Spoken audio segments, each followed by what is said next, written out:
When on the low, that's a Sacktown thing. Talking about us, it's a bounce out thing. Must they forgot we some Sacramento Kings. Whole squad going crazy, yeah, we back with it. Northern Cali going crazy, one sack winning. If you doubted us then, ain't no back spinning. This is real right here, ain't no catfishing.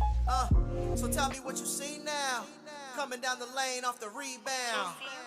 It's 9-16 now. Look towards the sky like the beam now. Tell them like the beam, like the beam now. You can tell them like the beam now. Tell them like the beam now. You can tell them like the beam now. Tell them like the beam, like the beam now.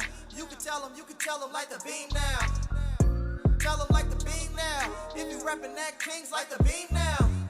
Sack proud, make sure everyone knows. Let me tell you how this thing really goes. Yeah, we travel deep, whether we home or on the road, we lit. You don't want that smoke, we the team of the year. We shaking things over here, don't doubt, we believe over here. We don't bleed over here. And let me just speak real clear, I only deal with real kings over here. So tell me what you see now. Coming down the lane off the rebound. It's 9-16 now. Look toward the sky like the beam now. Tell them like the beam, like the beam now. You can tell them like the beam now.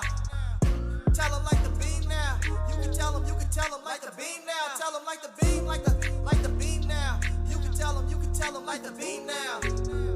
Tell them like the beam now. If you reppin' that Kings like the beam now.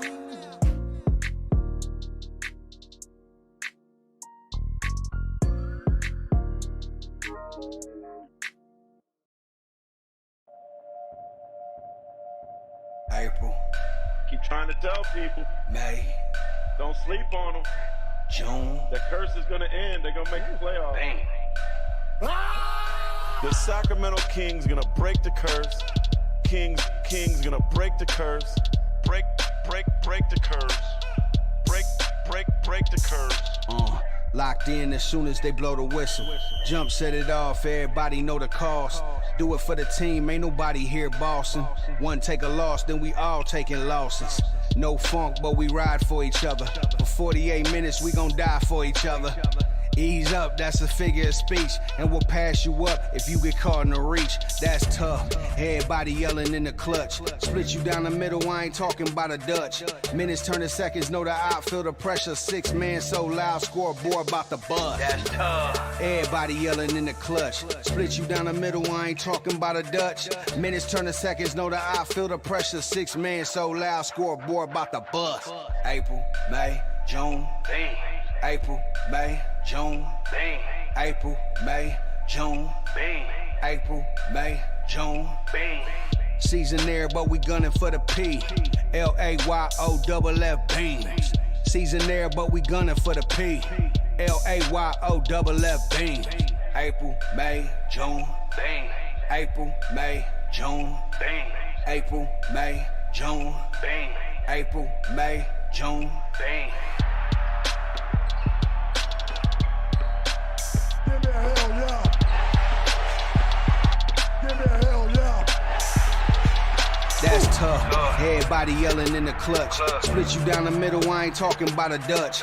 Minutes turn to seconds, know the out, feel the pressure. 6 man so loud, scoreboard about the bust. That's tough. Everybody yelling in the clutch. Split you down the middle, I ain't talking about a Dutch. Minutes turn to seconds, know the out, feel the pressure. 6 man so loud, scoreboard about the bust. April, May, June. Bang. April, May, June. Bang. April, May, June. Turn the fucking jets on. Turn the fucking jets on. Arm the laser. I'm in the laser! Begin laser ignition!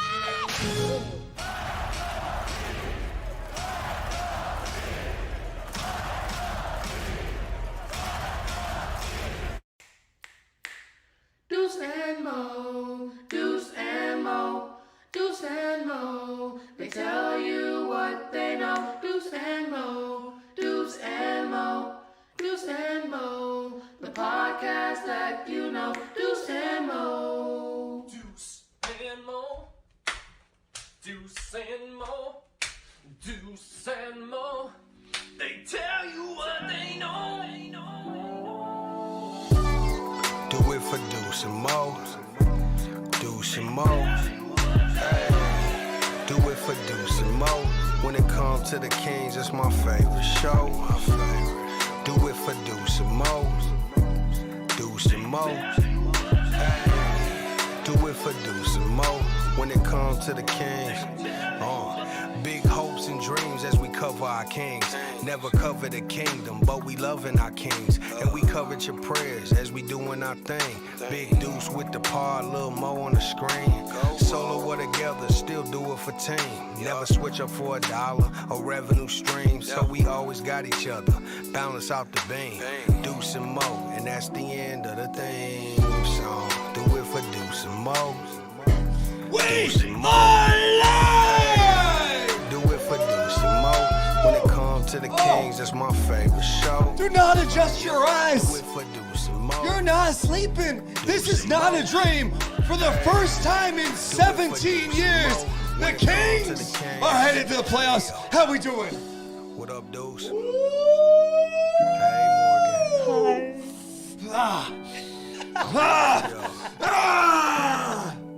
Let's go, Kings! Let's go, Kings. Oh my God. My God. Tonight is your night. You have been waiting for 17 years. And the Kings have done the unthinkable. Very few thought they could do it this year. But guess what? They did. And they are headed to the playoffs for the first time since 2006. Drink that shit in, man. Ooh. Wait, really drink it in? Give me that bubbly. Yeah. Let's go. And I love that We the got the pre-show bubbly. tonight, the pre-show is being heard on the audio side too. We're having some fun. Pop the bubbly tonight. Is your voice already gone? Yeah, we went to the Beam right before this, and I got Went to into the Beam. some light the beam chants. How are you guys feeling in the chat? Oh my God. It's time for a little bit of the bubbly. It's Time for the little bit of the Oh, bubbly. Is it gonna be? Let the pro do it, all right? Oh. This is harder than ending a 16-year drought. wait. This looks really bad, Wait, too. let me do it. Let me. Ah! Hey! Let's go. This We deserve champagne. This is to all you Kings fans out there. Oh my God. The ones who have been on this journey for oh so long.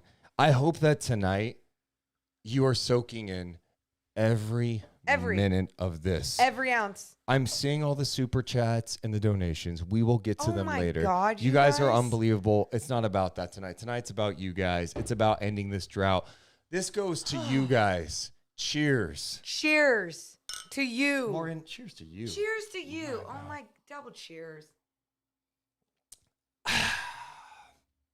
It tastes like playoffs. Hit the thumbs up if you my have God. not yet. If you've not my hit God. the thumbs up button, I don't know what you're waiting for. The beam looked different tonight. The champagne tastes a little different tonight. Oh, it Everything. tastes so good. Oh, and you know what I love? My face is so red right Yeah? now because I got this like badass facial done, right? Because I was having rashes and all these things. So I got this badass facial done because I'm like, you know, I planned it thinking, oh, I'll have to go live during different times, like the Kings are going to clinch Monday or whatever when I have makeup on. Sure. And I actually, nope. This is when they clinch and I don't give a shit. I'm just going to be honest. No one cares about what you look like right now because tonight is people will about ask. what the Kings did. The streak is over. The streak is literally over. Morgan, you know, Nick's going to ask for it later. The people want it to. Let's just give him this. Arm the laser. I'm in the laser! Begin laser ignition! Fire the laser! That's good. That's good. I do feel like Oh, what?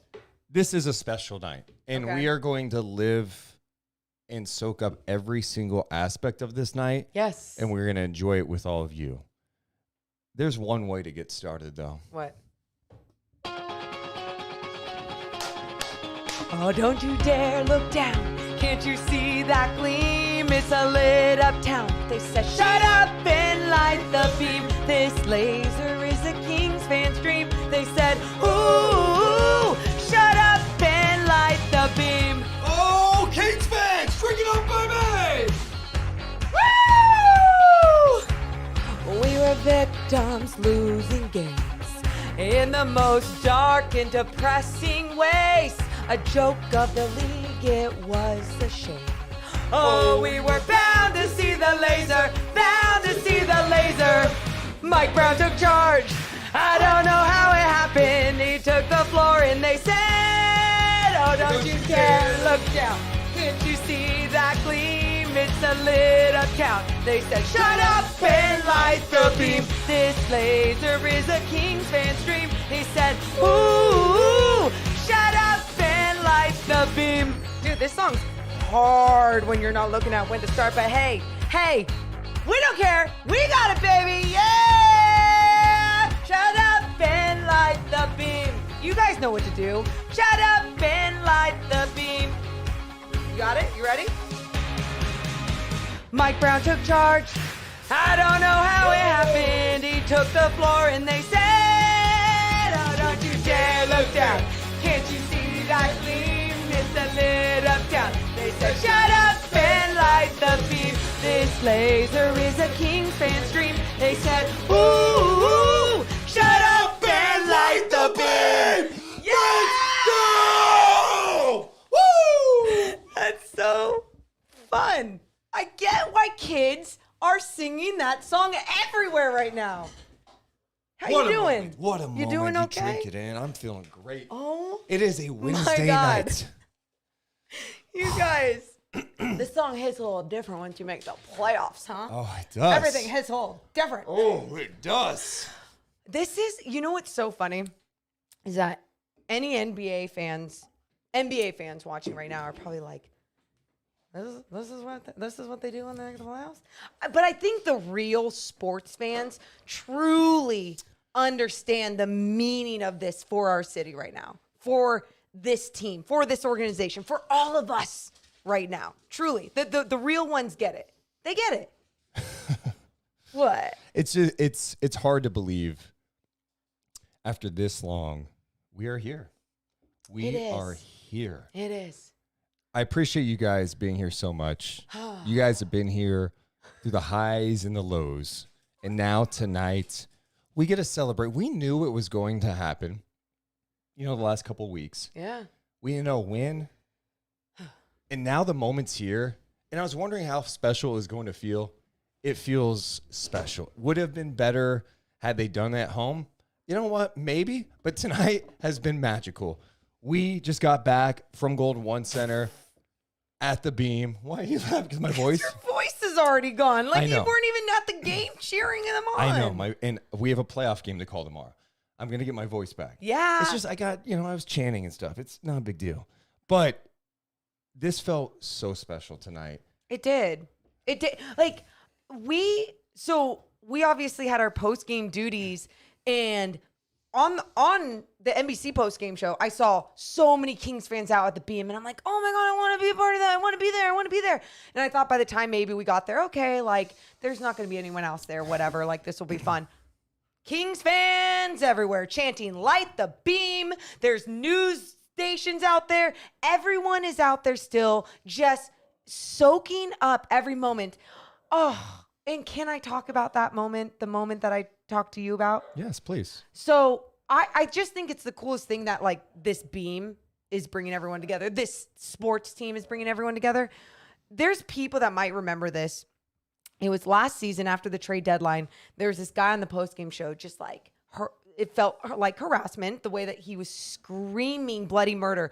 Boo, boo. Everyone on Twitter started calling him the boo guy, right? He kind of got mad, and then his dad got mad, and things just weren't great. So I don't have these conflicts with people. Like, I don't. I like everyone. So it was a very strange thing. He was just really upset that they traded away Tyrese Halliburton. And he's there tonight. And he comes up to me, and he's just like, hey, I'm the boo guy. And I'm like, wait, what? Oh, yeah, I remember you. And he's like, I just want to apologize. I was wrong. And I was like, what about, like, saying, screaming boo behind me? He's like, no, wrong about the trade. I'm like, yo, it's sports. We're all wrong about shit. Like, who cares? I go, look how cool this is. Who cares about the booing? Who cares about the trade and who was wrong or right? Look at this moment. We are here talking right now, celebrating together. Like, that is how special this is right now.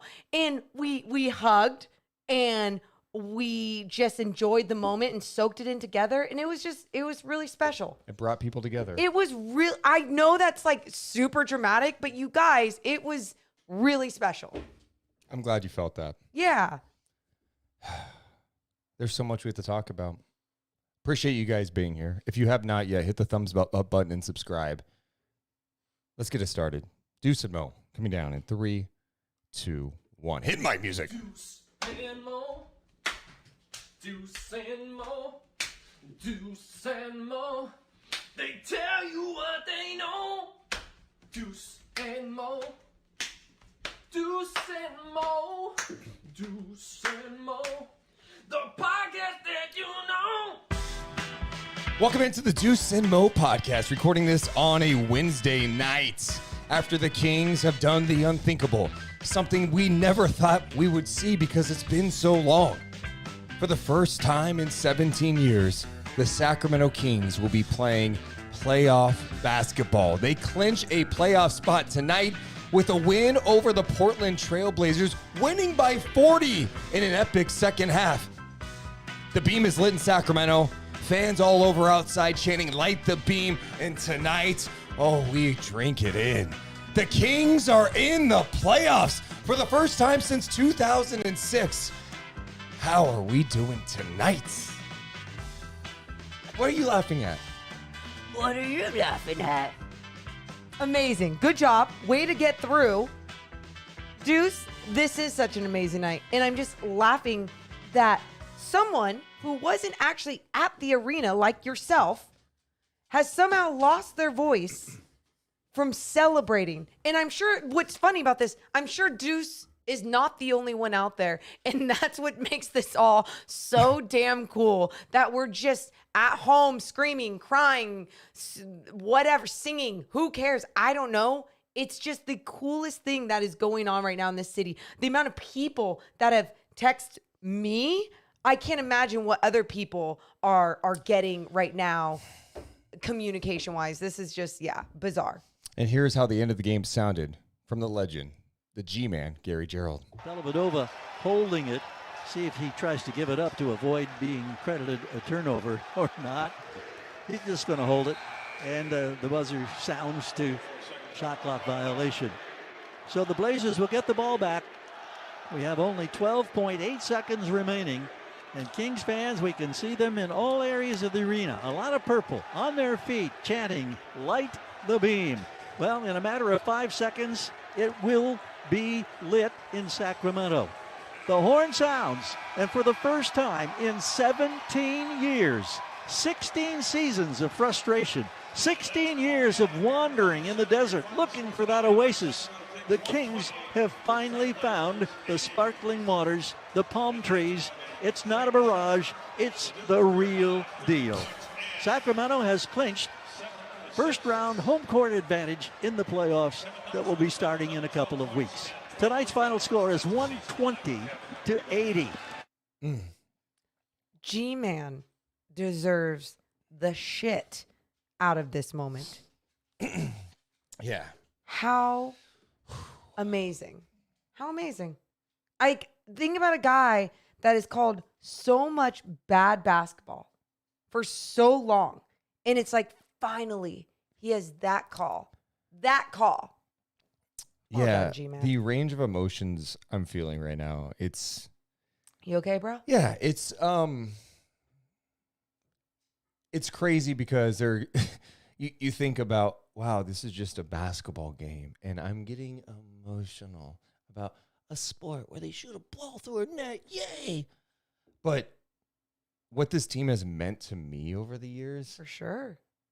and what all of these fans have gone through, not only during this drought, it's not just losing, right? Like, Yeah. it's the constant drama that's been around the team, the coaching changes, thinking that this team is going to Anaheim, flirting with Virginia Beach, to this team was going to Seattle. That was 10 years ago. Oh, my God. That was not that long Oh ago. my It was 10 years ago. And to fast forward to now and just appreciate this moment. Yeah. And I know we've talked about a lot throughout this year about like enjoying the moment and understanding that this feeling that we have right now probably won't be duplicated. It won't.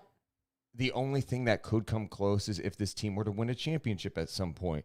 But this moment, the come up, how special it feels, the pain and suffering and the frustration, there's so much that we have all been through as fans that, yeah, a first round playoff series means a lot. And this city is different. We just got back from Golden One Center. That's it, man. We went out there because I wanted to see a playoff beam. Well, and the first time we've seen the beam. The first time we've seen the beam in person, because usually we're working and then we go straight to the podcast and don't actually get to go stand out there and soak it in. This was the best beam that we could have ever seen. The best beam, but to see people coming up, we had people popping champagne. We had people chanting, "Light the beam." I saw all age ranges. I talked to people who were, I was 4 the last time they made it. Yeah. I saw an older woman, her son taking a picture of her in front of the beam. It was just, this sports brings people together in a way that nothing really else does. And tonight hit with me big time. It just, I know people are like, I wish they would have done it last game. You know what? It feels just as special to me. What a season. You know, and I won't go back on this all the time, but I know for someone like you that didn't really grow up with a family, your dad was in prison on drugs all your life, whatever, your mom had her issues, whatever, didn't really have much going on there. So like, I know what sports meant for you and what it did for you growing up, and what's not only sports, but it's like what this Kings team did for this guy to keep him like on the right track, to have people to look up to have heroes. So that's one story. So I think about all the thousands and thousands of Kings fans with whether it's similar stories or even like me. I didn't have that hardship growing up, but what Chris Webber did for me and my love for basketball. And now I'm a woman working in this business because I was inspired by players on this team, and obviously having the WNBA team, the Monarchs, here too. But like what basketball has been like in the city of Sacramento and what it has done for us in our lives, I can't imagine how many other stories there are just like ours out there. Yeah, I mean, I would not be in this business doing what I'm doing or trying to do in this business if it wasn't because I fell in love with this team, you know, especially during the amazing years in the early 2000s. And to think about like, dude, they've been the joke of the league forever. It's been a shame. I mean, the butt of every joke. I mean, it's just been, it's the longest playoff year on NBA history. That shit's over now. Mm-hmm. It's over. It just, yeah, I'm just grateful. This team has been, and I'm so happy for the fans because they deserve it so much. So much. And I know it's cliche, but this fan base is, I'm sorry, top dollar. You can't touch it. Nope. People try to say that, oh, this fan base is the best. No, I'm telling you, this fan base is different. On a Tuesday night against a mediocre team, they're into the game. Thank you. They've supported this team even through the lean years. And now in this moment, they have an exciting team, a fun team, and a team going to the playoffs. I know I tweeted out something tonight like, man, Portland, the arena, like fans are silent in there. And people were like, yeah, but they're not giving them anything to cheer for. You know how many years here in Sacramento there was losing seasons and there were still fans up on their feet cheering in a fourth quarter when there was even a glimpse of hope that they could win a game on a random Tuesday night. That's what and people, especially nationally, didn't see that because they weren't covering those games because there was no point. You know, there was point for us because this is our jobs. This is what we love. But for other people, they didn't really get to see that. And now we get to tell those stories like, no, that's why these fans were the best. The amount of hours that they consume, all these wonderful all the wonderful Kings content, all the NBA content. I mean, I feel like we have a lot of smart fans in this fan base too. It's just, yeah, there's nothing like it. There's nothing like you guys. There's obviously so many reasons why this is a special night, right? It's finally the end of this drought.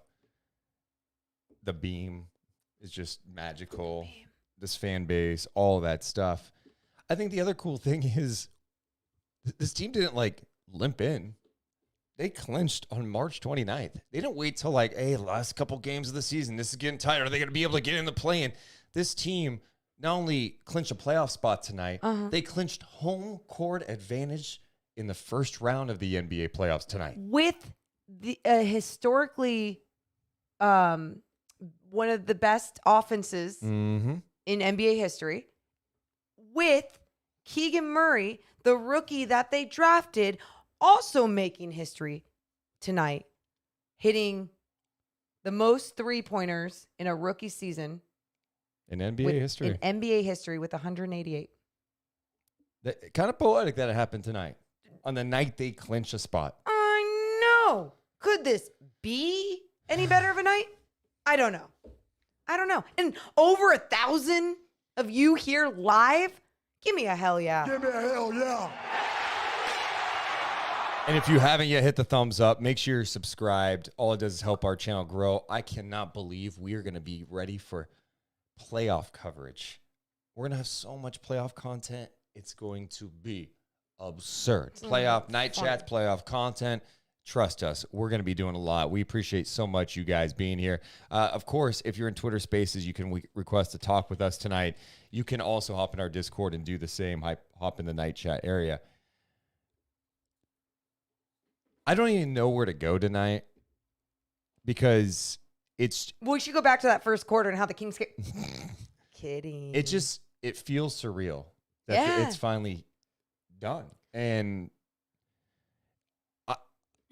I think the other thing that makes it even cooler is that I don't think any of us expected it to be this team to do it, right? Like, even if you were the more optimistic, and I know there's some fans that are optimistic, like this team can win 46 games or make the playoffs. I felt like I was optimistic, and I was like, I think they could be 500, max out 45 wins, have a chance.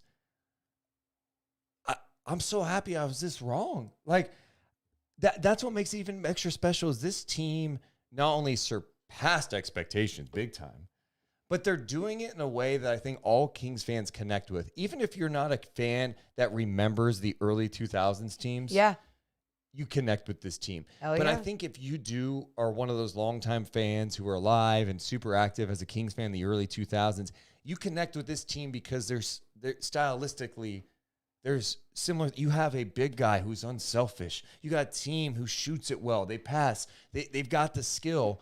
It's an entertaining team to watch. Well, I showed you a photo on the way back from the beam of Kevin Huerter pouring water on Keegan Murray. And I swear you started crying even when you saw that. Just a very emotional time. And I kind of love it. But why it brought emotions to you was the connection, the chemistry, the actual joy that is in that locker room. And I said this, I think, earlier today. I talked about how Mike Brown has brought so much joy, not only to this team and this organization, but to the city, in the sense of when we see those locker room shots, I don't know about you guys, but I weirdly feel like I'm there every single time. I mean, I know we got a fog machine in our Deuce and Mo podcast studios, to feel like we're kind of in the locker room. But truly, it's one of those things where he has made all of us feel connected in one way or another, whether you're a casual basketball fan, whether you just live here in Sacramento, or whether you're a huge basketball fan, even nationally. Mike Brown has made people feel a certain way about this team. Speaking of Mike Brown, here is his message to Kings fans after the game. The electricity that they bring, not just to Golden One Center, but even when we're walking around and out in the streets or out in public, the fans have been great. They sure are deserving of this. I know not only myself, but we want to give them a lot more than we've given them so far already, because they're more than deserving of it. And when you have a fan base that's as intelligent, rabid, passionate about not only their team but their city too. You could feel it's a prideful thing. You want the world for them, and you're excited about it. We want them to celebrate, but we also know that they expect more from us, and we expect to hopefully give them more. Do you give the early light of being chance a pass tonight, given the circumstances? For sure. I mean, we can do it. I was okay when it started tonight. Yeah, the light the beam chants in Portland tonight. It was epic to hear that. We've heard that a lot on the road this year, and that's just so cool to see. Mike Brown, when he took the job, at his press conference, I remember him talking about how every good organization has a soul. And he's like, we got to have a soul here. We have to have a connection between everyone, from ticket sales, business, PR, everyone's got to be manager. tight together. And that's like such a thing that someone would say, like just a cliche thing. We've all heard it. Okay, change the culture. All these buzzwords. Trust us. In Sacramento, you guys have heard it. Every coach comes in, we're going to change the culture. We're going to do this and that. And it just never happens. And for this guy to say it and then do it and prove it, it's real. His connection with everyone in that organization is real.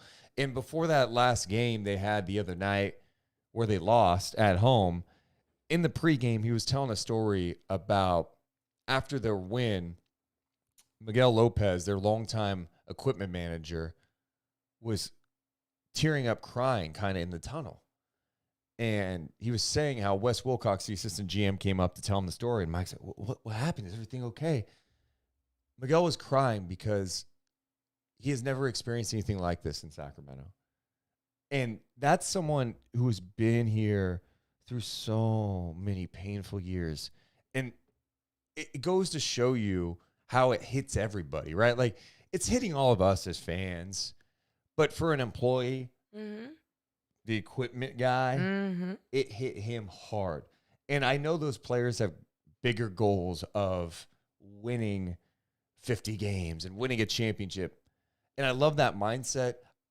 I know tonight, though, these players know what this means to the fans. This means everything to this fan base. And that's what makes it really special, is that they know it, right? I think it's important for players to at least understand the history. You don't have to like dive in and know everything. Like, there's even times where I'm like, oh, I forgot about that. Like, it's okay. It's okay. But to really feel and know what this fan base has gone through from a point is important. And I think the players knew that because Mike Brown led the squad and let the players know this is what's going on.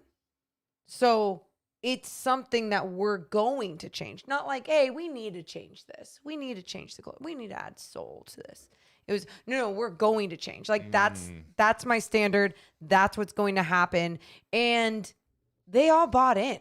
And I think that's what makes everything else so very special too, because Kings fans have been bought in every year, buying season tickets, even when the team was shit, even when nothing was going right.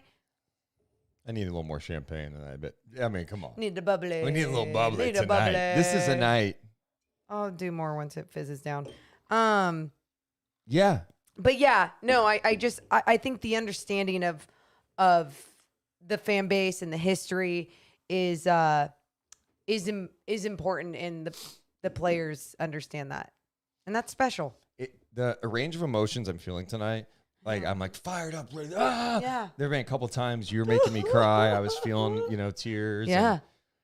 What do we do now? Do we break something? Like, oh no, that's after the night chat. Got it. Because we're going to go out and have a drink tonight. We're going drinking. Let's hear from Kevin Herter after the game. He was talking about how he knows how much this means to Kings fans. And here's what he had to say after the game when he was talking to Kyle Draper and to Kenny Thomas after the game. Kevin, man, this is like huge for the city of Sacramento and the community. What do you have for the people in Sac right now as far as getting back in the playoffs and what's coming? Yeah, you know, the best part about all this is just, you know, you can see the emotion, like the true emotion of people that have been here in Sacramento and how much it means to them. The people that showed up and traveled today, people that we saw last game at home and saw them again here in Portland, and everybody just keeps saying the same thing, just thank you. So, I don't know what the last 16 seasons have been like, but I know that a lot of people have gone through a lot that root for us day in and day out every single season. So we appreciate you guys. We still have a lot more to go, but, you know, this should be the new standard for us moving forward. The new standard. And that's why whenever we keep talking about like soak this in, guys, soak this in, because this will be the new standard in our expectations. We won't be happy at the end of the season when the Kings are taking on the Portland Trailblazers and it's their G League team and they're doing a shitty job in the first half. It's just those standards are going to change. And I know people went into tonight's game being like, this is still not okay, but that all went away when they were up 30, right? It's not going to be the same next season. Expectations change, standards change, and it's for the better that everything changes, because then you shoot for the moon, land upon the stars until you finally reach the moon, which is obviously the championship. We need to give love to the people watching us live. Well over 1,000 people Wow. here. Of course, shout out to YouTube and Twitch. If you have not yet, hit that thumbs up button. Make sure you're subscribed. What I'm seeing in the chat, because the chat's going insane, I love all the people who are just naming random ass Kings from back in the day.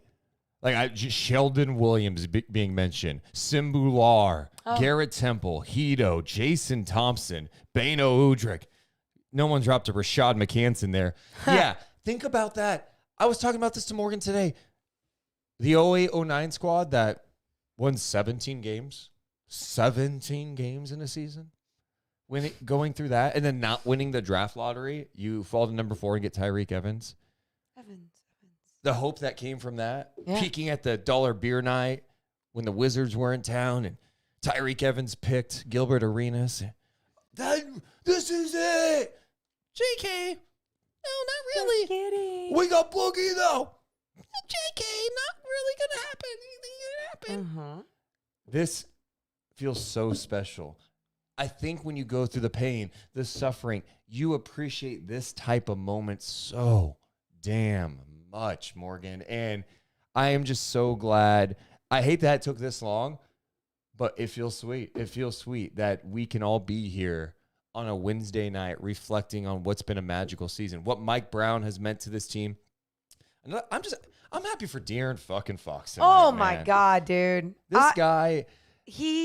You deserve it. What, you asked me something about him earlier. You asked me, like, who are you most excited for or something, and we talked about why De'Aaron Fox was just up there on the list. And you know, for us covering him since he's came to Sacramento and the amount of coaches that he's gone through without it being his control, and having to rely on an organization to have the basketball mind to put the right pieces around you, including leadership when it comes to coaching.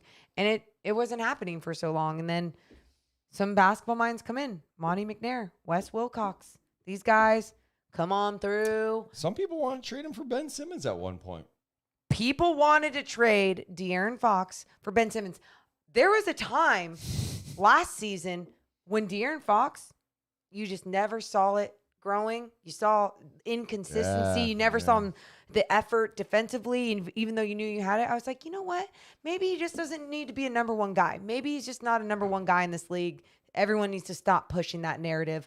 Know your role in this league. You shove the right people around him, including leadership, like I said. Mike Brown brought the most out of him, but Mike Brown opened that door. De'Aaron Fox had to walk through it. And De'Aaron Fox fucking walked through that door. You said the F word because I did. Just so you know. I know that's why you did that, because you can't hold back. I think, too, with De'Aaron, I go back to what he said.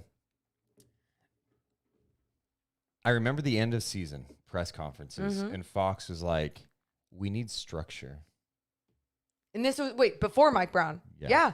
And what they asked him what you need from a head coach. We need structure, Yep. accountability. And I'm like, oh, and he even admitted he didn't have a good season. I'm like, oh, he has reached the point. There's some players reach this. These talented players reach a point where they go, oh, I've got to do stuff differently. I need something. It's also he on knew me, what yeah. he needed. He knew what he needed to do personally, but he knew what he needed as a player to reach those heights. The guy has turned into a leader. He has turned into an all NBA caliber player. And it took him time to get there. You know, last January, we're not feeling this way about De'Aaron. If you would have said last December, hey, I know it looks bad right now. Next year, Kings are going to be the 3 seed. De'Aaron's going to be all NBA. You'd be like, that's cute. What drugs are you doing? But this is why sports is special Yeah. because this shit can change fast. Yep. And De'Aaron Fox bought in. He wanted to be coached. And Mike has said this before. Mike Brown said this before. When your best players allow you to coach them, you can coach all the guys. Because where did that happen, Deuce? Where did that happen? San Antonio with Yep. Tim Duncan. Yep.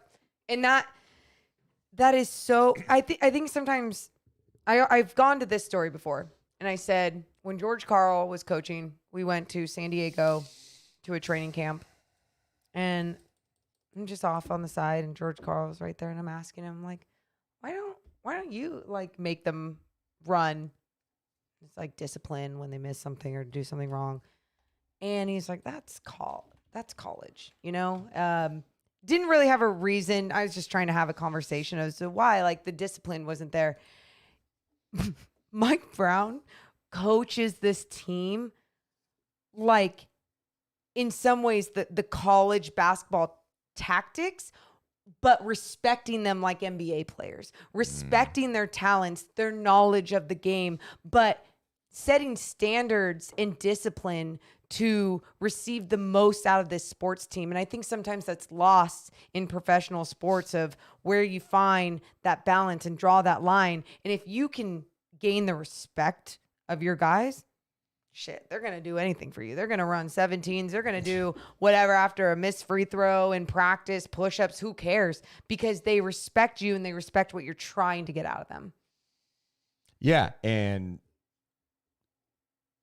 he was able to back it up with results. Hey, we are doing these things. We're going to practice harder than anybody. We're going to have more practices. We're going to be on a road trip, and we're going to leave to go on the road, and when we land, we're going to go practice. It's not really an NBA thing to do, but when you do it and like, oh, it's working, we're winning games. Yeah.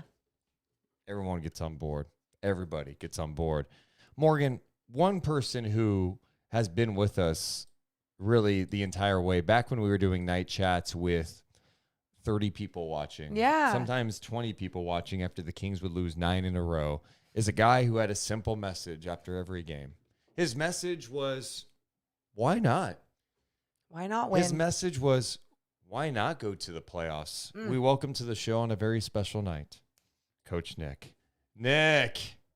Deuce and Mo, let's go! Fire the laser! Fire the laser. How are Nick. you feeling, man? I'm feeling happy. Yeah. Oh. Why are you so happy tonight? Tell it to express yourself. I just wanted to say that I'm excited because the Kings are going to win, are making the playoffs. They're going to the playoffs for the first time in 16 seasons, and I have been at all the home games so far to witness this. Ugh, Nick, you deserve this so much. The support you show, not only for us, but for the team and for the city. You have done such an amazing job. Thank you for everything you've done. You guys are awesome. Nick. And not only that, being at the Golden West Center, witnessing this, and you know what? Being at the games throughout the season, and the Kings have gotten so good. What's been your favorite part of this season, Nick? Favorite part of the season is lighting the beam, firing the laser, and being part of the Golden One Member Mondays. Being to shoot the post game free throws, and doing the tours with them and Yeah. everything. Well, Nick, I am so happy for you. Next up, man, I know we got more regular season games to go, but we're going to the playoffs, Nick. I gotta say, why not win in the playoffs? Why not win the playoffs? Why not win a championship? Let's go, Nick! Why not win a championship this year? Yes, we are. Well, let's play something. Why not? Okay. Why not? You know what? Screw it. Why not? Why not, Nick? Why not? What's your message to the team after they just clinched the playoffs? What do you say to your team? They're all fired up. They're in the locker room. They're like, "Hey, Coach Nick, tell us what do you what's think, up, man? Coach? What do you think, man? We just made the playoffs. What's your message to the team?" Guys, congratulations. Yeah. To Mike Brown, congratulations to the whole team. Light the beam. Light the beam. Light the beam. Yeah. Light the beam. How about why not light the beam? Why not light the beam? All right, Nick. Sleep beams, all right? Shut up and light the beam. Hey! Sleep beams. Give me a hell yeah. Oh, hell yeah. yeah. Sleep beams, Nick. Sleep beams. Yeah. Probably one of the best things I'll say this. that has ever happened to me is Nick. Nick brought it tonight. Playoff Nick is here. Playoff Nick, baby. Let's go. He had his shirt on and everything. Man. Oh, my God. Amazing. Oh, my heart. Hey, your brother was at the game. Dude. Just call him, put him on Okay. speaker. He was at the game. Yeah, let's see. Her brother Jesse was in Portland tonight. He'll probably be super awkward. Like, dude. No. He's watching us right now, I bet. You got to put him on speaker. Dude, and you guys, the beam, he gets to see it from his place every single night. Yeah. He lives in downtown. He's probably going to be like, what? Jesse. Literally watching the chat. Yeah. Oh my God, you're on night chat, Jesse. Yes. What up, King's Crib? Oh, so we wanted to have you on because you were at the game. What was that? What was it like for you being able to experience that? Dude, well, first of all, it was very quiet, like relative to Golden One Center. It felt a little bit like, I don't know, like being in Bizarro basketball world after so many games at Golden One this season. But the Kings fans showed out big time, and like Keegan getting to the record was huge, and everybody's just jumping up. There's a particular part of the arena that just like was going nuts. That's where all the Kings fans were kind of centered around behind the Kings bench. And they were taking over. They were like, there was like the beam chants towards the end. Like you couldn't even hear any Portland fans. It was just awesome. And Jesse, I know you have kind of fallen in love with this team this year. Why have you been able to connect with this team so much? What makes them special to you? Man, a lot. I mean, it's just it feels like so many different factors just kind of crystallizing together. Like you've got, Coach Brown coming into the mix, being such a like leader, but then just like whoever it was in the executive team or whatever department that came up with the beam, just this weird like cohesion of changes of culture spontaneously like combusting somehow this year. Like it honestly it's magic, and like the whole spirituality of the beam, like it's a place of worship on Google Maps. It's all real. Like it's seriously like hard to explain. It's miraculous. Wow. It's all I can.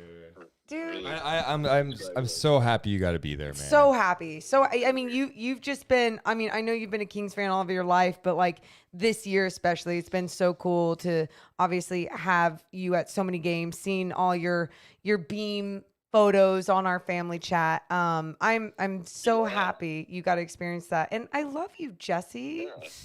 Yeah, I love you, Mo. Well, thanks for calling, and go Kings, baby. Let's go. Let's go. Let's go. Love you, Jess.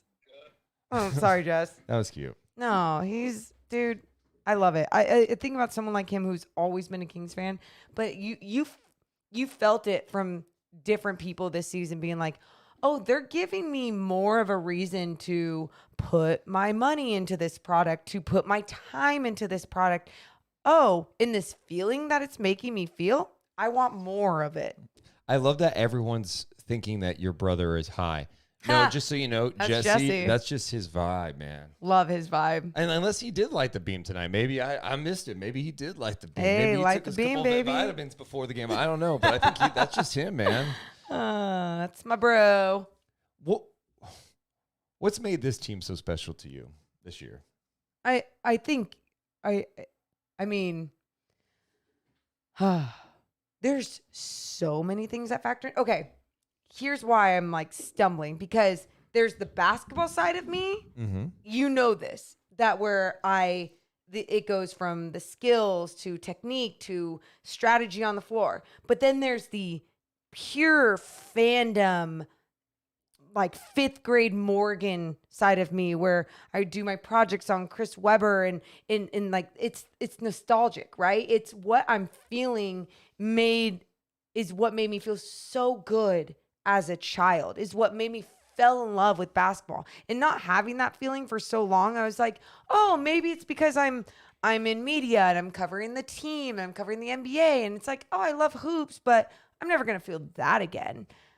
The fact that this team has made me feel that again, but then on top of that, Deuce, has also the basketball side of me has given me something to break down and fall in love with again. You know how many years that you and I have been talking about. I cannot wait to break down strategy on the floor. Yeah, and we cannot wait to just talk about we're not talking about lottery right now. No, we're talking about how a guy navigated a screen and what they did against a zone defense and how they needed to attack the gaps more. I mean, we get to break down the game where year after year we're just talking about, wow, there was no effort tonight. No. That was ugly. No one gives a shit about each other. This time of year, I can't believe they won that game. Like, yes. That's just going to hurt their lottery odds. Now we're going, hey, who are the Kings playing in the first round of the NBA playoffs?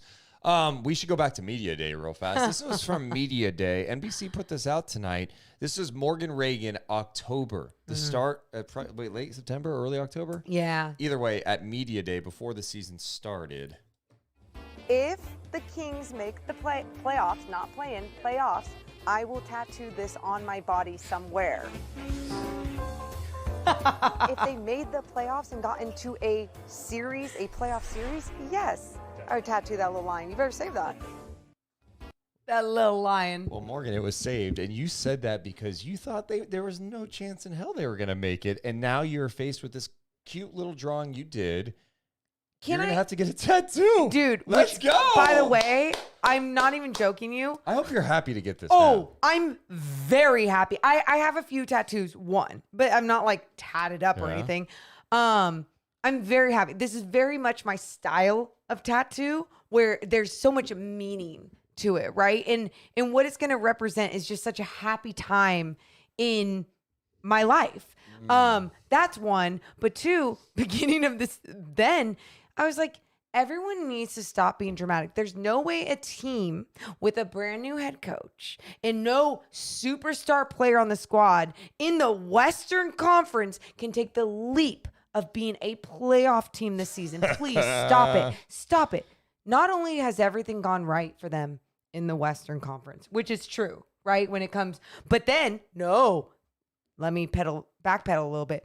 Health became a problem with the Lakers, and then health with a few other teams. But then you have KD traded at the trade deadline. Then you see the Lakers get a little bit better at the trade deadline. Oh, Kyrie comes over to the West as well. Can the Kings stay in the top 6? Yeah, it was all these questions.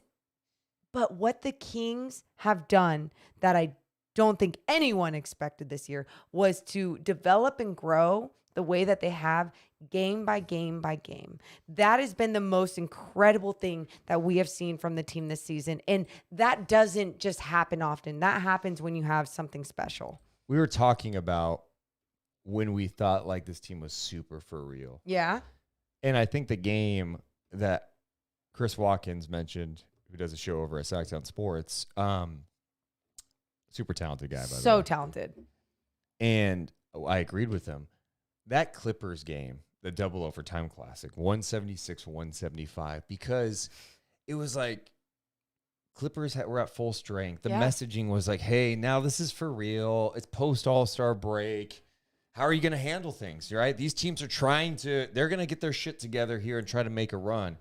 They went toe-to-toe, punch-to-punch with the Clippers. Kawhi playing his best. He had 21 points in that third quarter. Come on. And the Kings would not go away, and they won on the road. Like, that was the game you went, oh, shit. They for real. This team's good. This team's actually good. Yes, it wasn't fluky. It was like the way that they battled was they were the ones Sabonis to find fouled a win. out of that game, remember? And Metu came in. Well, you know what I love? Monk was unbelievable. Fox was awesome. When we talked about this earlier, and you and Chris both said the Clippers game, and then I said, I know this is random, but it was that Brooklyn game for me, right? It was on the road. It was against the Nets. It was that Brooklyn game for me. They didn't allow any fast break points until the end. There was one quick fast break bucket and 0 turnovers, right? It was just this game that the Kings came in locked in. And I'm like, I don't know why that one stood out to me, whatever. We had Anthony Slater on, who obviously does a fantastic job with The Athletic. And he's talking to us in our interview, and he goes, I haven't talked to Mike Brown about this, but I bet you his favorite game of the season was that Brooklyn game. I thought that was hilarious. I was like, me and Mike Brown? Basketball minds. Speaking of Mike Brown, his message after the game, he awarded a game ball. Here's Mike Brown in the locker room after the game. Hey, man, hell of a job. Hell of a job from the start of the game to the end. There were a lot of good things on both ends of the floor. We scored 19 points in the first quarter, still ended up with 120-something. The ball movement was great. The spacing was great. But what I liked was the consistency that we brought on the defense end of the floor. There were a lot of good things, like I said, tonight. So hell of a win. Congratulations to everybody for clinching.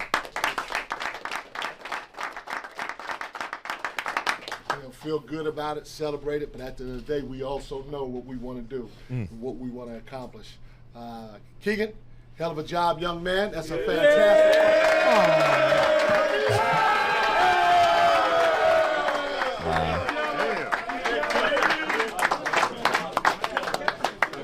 Shout out to everyone in this locker room. Everyone had a big part in doing this, so appreciate all you guys.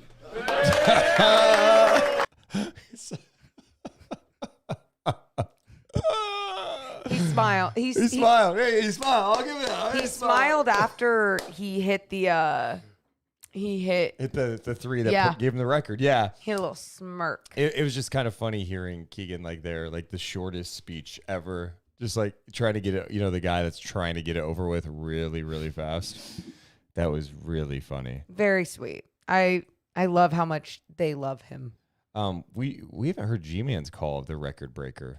Do you want the G-Man call of the record-breaking three-pointer by Keegan Murray? I've not heard it yet. So you haven't? No, I have not heard it yet. Here's Keegan Murray breaking the record. Here comes Sharp driving. He's feeling it. He twists. He misses the reverse. What a pretty drive that was, but it didn't fall in. Fox hesitates, drives, gives to Keegan. Here's the launch for the record. The record now belongs to Keegan Murray, the most three-pointers ever in an NBA season by a rookie. That number stands at 188. Kings bench applauding, getting ready to send substitutions onto the floor. Way to go, Keegan. We have been waiting for that one. Cute. We've been waiting for that one.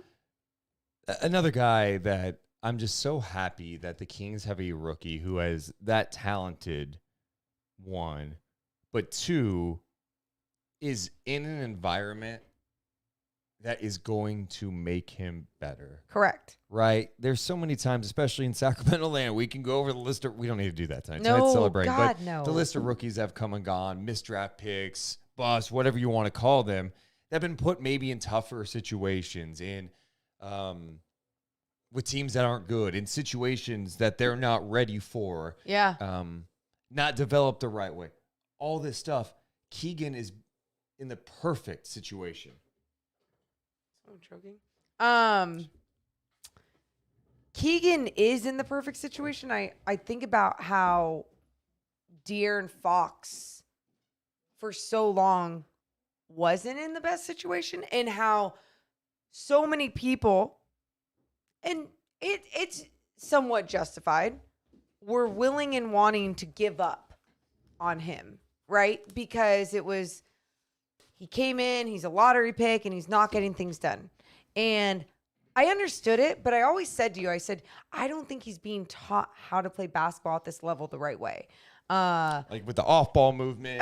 Everything. Just little things. It's like so many times people are like, De'Aaron, just go be fast. Dude, Yeah. and there's so many times with AAU basketball and college basketball, they play to your to the best of your ability. They Marvin Bagley was always shoved in his zone. So like when he came into the league and being one of the worst defenders out there, it was like not necessarily his fault. No one was developing him the right way. And I think once you do come to the league, sometimes people go, it's your job. You're getting paid millions. Like, we expect you to be able to play at this level. No. It's still situational. And when you think about Keegan Murray in this situation and this team being able to bring the most out of him at this age, at this point of his career, it's going to create sustainable success for this franchise. Yeah, he's playing in an environment with expectations now, accountability now. Yeah. And surrounded by Fox, Sabonis, like a lot of talented guys who play basketball the right way.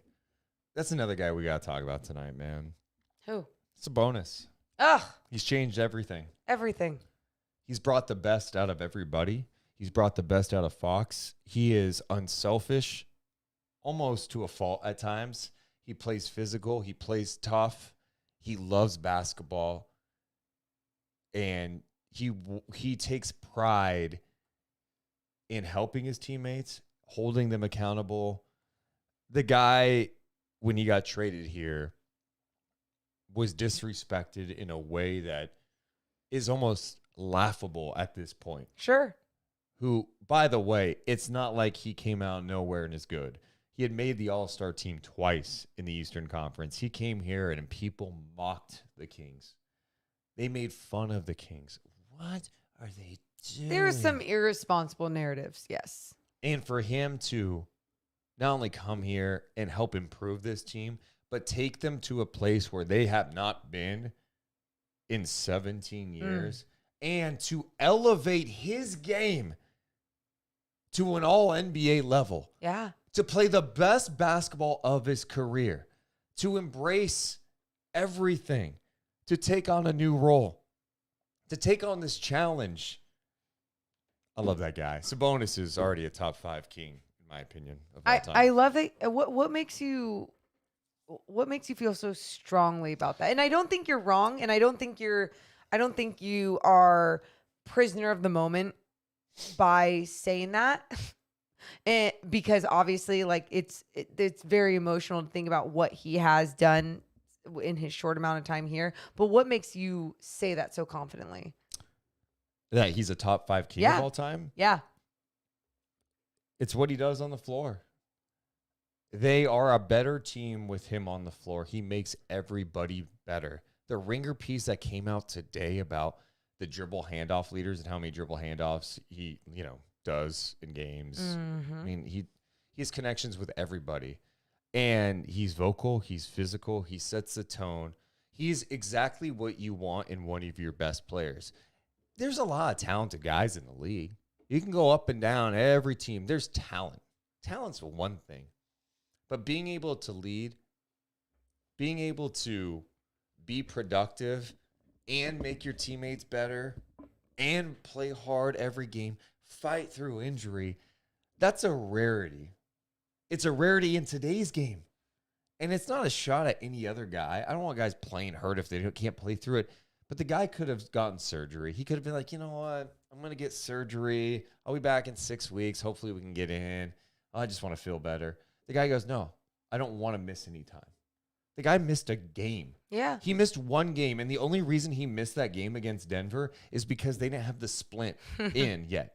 The custom splint that he needed to have to play. That's the only reason he missed that game.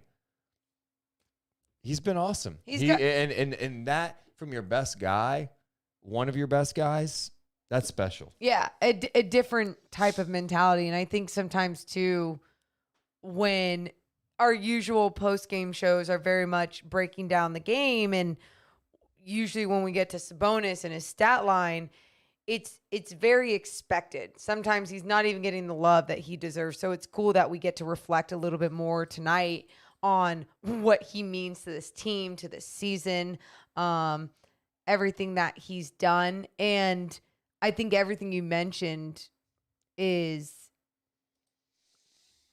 absolutely true. But I also think about his mentality and how that's contagious. The way that he commands an offense is it goes back to his mental game and his physical game, both contagious. People feed off that type of energy and are like, oh, well, I'm going to match that physicality. Oh, well, I'm going to match that mentality. And as a competitor, when you want to do that, you can elevate your game as an individual. And so, yeah, he's helping an entire squad do that. We need to check in with some more of the people. I can't thank you all enough for being here this late at night on a Wednesday night. It is after midnight. My email is open, so you just heard my email notification. Hey. My bad. You guys are literally the best. If you have not yet, let's hit the thumbs up button. Let's get to 800 thumbs up. All that does is help our channel grow so Kings fans around the world and NBA fans around the world know where to go after games to get our content. Our playoff coverage will be insane this year, so buckle the hell up. Also, if you want, make sure to hit that subscribe button. Our goal is to get to that 11,000, and we're maybe 10, 20 away. So I can tell you how far away we are from 11,000 subs. Yeah, let's like just see. Just so then we can like whoa! We are 23 away from 11,000 subs. So if you have not subscribed, just hit the thumbs up so we can grow this channel. Appreciate you guys being here. We got super chats to go over to tonight. Let's check in with Lamar. Hey, Lamar, you've been waiting for a minute. What's up, man? How you doing, Lamar? Lamar, unmute yourself on Twitter Spaces. Hi, Lamar. Hello? What's Lamar, up? How you feeling? Hey, can you guys hear me? Yes, we can. Hey, man, Deuce and Mo, what's up, y'all? Hey, man, how are you feeling? Hey, I'm a big-time fan. I live in Atlanta, but I'm from Sacramento. It's my first time calling. Shout out ATL, baby. So, I'm pretty sure you guys don't recognize my tag is Jay Hardaway. I'm in a chat all the time. Well, we appreciate that, man. We appreciate the support. How are you feeling tonight, man? Can you hear me? Yeah, we got you. How you feeling? Okay, I'm feeling good. Man, I'm hyped. It's my first time calling. So what I wanted to say was I'm loving how you guys do the how you guys got the live show going on. I wanted to say, man, I know it's gonna be expensive, but how you guys feel about doing a Deuce and Mo on the road, city to city? Bro, I appreciate you. If we came to Atlanta, we'd have you. That's all we'd have. I love the support. We're not there yet. We're Sacramento. Okay, at some point, we'll be there, man. If we ever get there, though, we would do it. So I appreciate you even feeling that way about us. Okay, I'm just putting it out there, whatever. I'm just, just letting you guys know. So I also want to say that, also, man, I've been a big time listener. I remember back in the days when you guys were doing the who we play for. I remember when you guys used the Corey Joseph slander, whatever. I remember, when. I remember when you guys used to read comments and do like comments of the day when there was no content to talk about. So it's so cool to see, like so much Kings content, and just so much like positivity and stuff. So I'm just happy to call in finally, whatever, and be a part of the show. I'm always in like the comment section. I'm 3 hours ahead of you guys, so I'm always like just in tune and stuff. So I'm just excited to call in and go Kings. All right, appreciate that. Thank you, man. You're one of the OGs, Lamar. Thank you so much. Sweet. Cracks me up. That's when you know someone's listened for a long time, because how many times we had to come on during a 9-game losing skid And I would say something about Corey Joseph. Morgan Dick, stop talking about Kojo. It wasn't his fault. And I'd be like, why is he playing 27? Wasn't his fault. I would get so mad that he was playing more than Tyrese Halliburton. I'm like, well, I don't get this. Tyrese is ready. Wasn't his Play fault. him. You were taking it out on Kojo though. I think he's a great guy. This This guy. is bringing back bad memories right now. I can't even talk about this. Are you serious? Kojo brings back good memories. Really? Not for you. Really? He brings back good memories, huh? Because he's such a good guy and how people feel about him. Yes. Yeah. Who he played for is a good game, too. Yeah, you're right. A wonderful game. Oh, hey.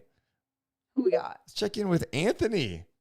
Anthony from NBC Sports. No way. Producer Anthony. Anthony Garcia, of course.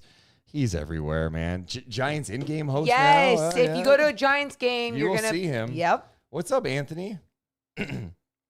Hopefully you hear us. Unmute yourself. Watch, my voice is a mess. Yeah, it is. You know, you guys are always on the show that I help produce, so I feel like it's only appropriate that on today of all days, I go on the show that you guys produce. Dude, yeah, okay, man. so Anthony, what a year for you. Yeah, what a year. You obviously were a part of tonight's post-game show. What was all of that like for you tonight? Absolute chaos. It was chaos in the control room. You know, the cool thing is that we can see the cameras. You know, we can look at everything that's happening as it's happening, and as a Kings interloper at best, to see the fans be excited, the people who on a road game go to Golden One Center and they're dancing and they're ringing their cowbell and they're chanting and cheering, and then Mo, you know, we saw you and you getting emotional, and Katie was an emotion, and just what this means to this city and to this team. And it's just really cool to watch. And I remember my teams, you know, the Giants in 2010 and a certain basketball team that plays a little further south in 2015. Just what sports means to people. Yeah. And Deuce, you hit it on the head, man. It brings people together. And sports, it doesn't, my favorite thing about sports doesn't matter, but it connects us to the people and things that do matter. And just to watch this for the Kings fans, man, you guys deserve it. And I hope that everyone is enjoying this, and it's cool to watch. And I just hope you guys deserve it, and I hope you guys relish it. I don't want to take up too much time. Dude. Mo, when you get that tattoo, make sure there's a camera there so we can show it on the show. Oh, You cannot get this tattoo. Producer Anthony, Yeah. fine. Do not get that tattoo until there's a camera there. 100%. We're going to do it live. We're doing this live. We're having a tattoo artist here, and they're going to give you. Oh, are we? And then an NBC camera in here as well? We'll have all the okay, cameras. cool. We'll have it all set up, dude. Sounds good, Anthony. I'll make sure to connect you. Congratulations, you guys deserve it. Dude, appreciate Thanks, that. Anthony. That's Anthony checking in. Great guy. Dude. A lot of people wondering why, on a night like this, you wouldn't have Deuce Mason on the show. You know what I mean? Like, you would think, like, you really want the ratings to go up. Get Deuce in here. Hey, let's call Deuce. I mean, yeah, no. Talk about a missed opportunity. I mean, well, hey. Imagine if I made that point about sports bringing people together on NBC tonight. Yeah. Oh, man. The ratings, explosions everywhere. Totally. Let's be honest. The people want that. What? Deuce Mason? Yes. It's true. You know what's so funny is like going on the show tonight, because usually I'll record my my hits and everything and whatever, and because I had to go live and it was everything that was going on after a facial, I'm just like, okay, like I'm just my true self tonight. And so being my true self, I got emotional. I think what he's saying, because I didn't show my emotions on camera, but there was a camera on me the whole time while I'm waiting. You were tearing up. Dude, I was just crying to myself. I go grab a tissue and I wonder if because they can sometimes see that stuff. Yeah. And so then I was like picking my nose and like, yeah. Cute. But yeah, no, we need more Deuce Mason. Thank you. Uh-huh. Let's talk to more people. I love all you guys in the chat, by the way. You guys, it's hard to keep up with all you, and I could see like people are starting to chill. We're past midnight now. We're gonna make a last call. Like The amount of random names people are dropping in the chat of old Kings players just making me laugh. It's great. It's you guys are awesome. comical. You guys are the best. Make sure to hit that thumbs up button too. Oh, we're over 700. Let's see if we're closing in on that 11,000 sub mark. Let's see. We're 8 away. 8 away from 8,000 or 11,000 subs. Good stuff, guys. Appreciate you guys. Let's go to a youngster, someone who is experiencing a playoff appearance for the first time. He's a youngster. He is loyal Sac Kings fan. What's up, man? Loyal Sac Kings fan, are you ready? Are you there? Come on now. One of our Gen Zers. Yeah. Not. I'm can't be the only Gen Zer here. You're a millennial. Loyal Sac Kings fan. I'll go back to you. Okay. Hey, what's up, King? King. Boss. Hey, what's up, man? Hi, Mason. Hello. Hey, what's up, dude? Hey, great job for the Kings clinching the playoffs. I need you to sound a little more excited. You gotta sound You excited. literally just like, yeah, good job. Like it was just another season. It's been 17 years. I want to, but I can't. I'm at work. Oh, he's at work. Okay, but does your Yeah, I just have to speak softly so they don't hear me. I'm in like a solo room, but the walls are thin, so I have to speak softly. You tell your boss that Deuce Mason Don't tell your boss this. says the Kings are in the playoffs. Don't tell your If boss. my guy King Bobby needs to be loud, he can be loud. Yeah, I want to, but yeah, Okay, it's all right. kind of a working space. But anyway, yeah, I just wanted to bring up the first guy that mentioned, if you were ever in Atlanta. Well, guys, if you are ever in the Philippines, we actually have like a small fan group here for the That's King. So shout out Philippines, dude. I That's I so know the cool. Philippines hardcore basketball fans. They love the NBA, man. yeah, just last week, Jason Williams was here. Wow, Jay Will. That's cool. Yeah. So did you actually did you get to watch the game and experience all the chills tonight? I today? actually took a leave for the Wolves game. I really wanted to celebrate that one, but but yeah, a clinch is a clinch. Like we already expected it. So, but yeah, it's like having to realize that it is actually happening, that we're going to the playoffs. It's just surreal. Yes, you it know? is, dude. Wait. Yeah. In the Philippines, you took the day off on Monday to try and watch the Watch. game to enjoy a clinch. Yeah, but it didn't happen. So unfortunately, Wow. There was people in Sacramento that did that stuff. There's people in the Philippines that did that stuff. Amazing fan base. I love it. yeah, we're a basketball country. Shout out Yeah. basketball country. You're talking about basketball town. Absolutely. Yeah. Oh, just one thing I'd like to ask, guys. Like, since we're already like clinched, who do you guys want to match in the playoffs? I don't Like, care. what team? Bring them all on. Yeah, I mean, Tonight, yeah, but tonight I don't care. yeah. Yeah, I mean it's whoever's in. I think the Kings are going to get the third spot. Yeah, it's going to be interesting to see who is there. I think after last night, watching the Warriors and how they closed things out against the Pelicans, just seeing their kind of defensive intensity, their ability to turn it on. Oh my God. Seeing flashes from GP2 and Kaminga defending Brandon Ingram. Draymond's emotional energy. Yeah, whatever. Yeah, I mean, you get fearful. You probably don't want to see that round one, but at the same time, the Warriors are flawed. And I think the thing you have to remember, this Kings offense is really, really good. And even on a night like tonight, playing a Blazers team extremely shorthanded, the Kings only put up 19 points in that first quarter. And as Mike Brown said, they ended with 120. So this team is explosive. And, this is step one of what is hopefully years of being in the mix for things. So bring on whoever. Let's go. Let's go. The place is going to be rocking. But for me, I'd like to avoid either the Suns or the Wolves. I just noticed that whenever the Kings play someone that has like a big, that's like dominantly present, like our offense kind of struggles in the terms that Fox can drive, Sabonis can dominate in the paint, so they are unable to clear out the space for the 3-point shooters. This is what I noticed. Yeah. So Bring him yeah, on. so Bring him on. yeah, Bring well, on the Wolves, right? Let's see what Cat looks like taking on the Kings with that yeah. lineup.